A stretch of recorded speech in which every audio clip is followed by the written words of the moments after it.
Монцам агентлаг мэдээлж байна. Монголын үндэсний төлбөрийн төгрөг карт олон улсын MV чип технологид шилжиж байна. Энэ талын хамтын ажиллагааны гэрээнд Монгол банкны тэргуундэд ерөнхийлөгч Лавгсүрэн болон MasterCard International-ийн Аз номхон ланг орнуудын ерөнхийлөгч Лин Хайнер өнөөдөр Шангрила зочид буудалд гарын үсэг зурлаа.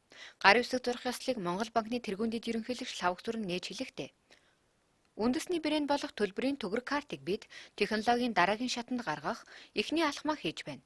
EMV чип технологид шилжснээр мөнгө, санхүү, төлбөрийн үйлчилгээндээ шинэ технологи дэвшилтэд дарга барилыг нэвтрүүлж, төлбөрийн хүртээмжийг нэмэгдүүлэх зорилгодоо хүрэхэд нэг алхмыг хийлээ. Ойрын ирээдүйд манай улс мобайл төлбөр тооцооны дэвшилтэд шийдлийг нэвтрүүлэхэд чухал алхам болох юм гэдгийг онцоллоо.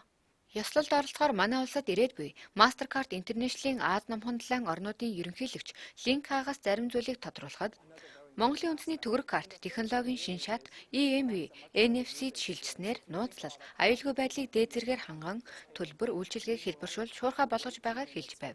Мөн тэрээр өнөөдөр MasterCard дэлхийн олон улс оронд зайнаас унших, таних төлбөрийн хэрэгсэл болж ялангуяа нийтийн тээвэрт энэ дэвшлиг тэргүүлж буйг дурдж MasterCard дэлхийн олон 10 орны засгийн газартай 1600 төслийг хэрэгжүүлж байна. Монгол улстай цаашид иргэний цахим үнэмлэх, эмнэлгийн үйлчилгээг хялбар, түргэн шуурхай, хүртээмжтэй болгох, инновацийг хөгжүүлэх гэсэн 2-3 салбарт хамтран ажиллах боломжтойг онцлон тэмдэглэсэн юм.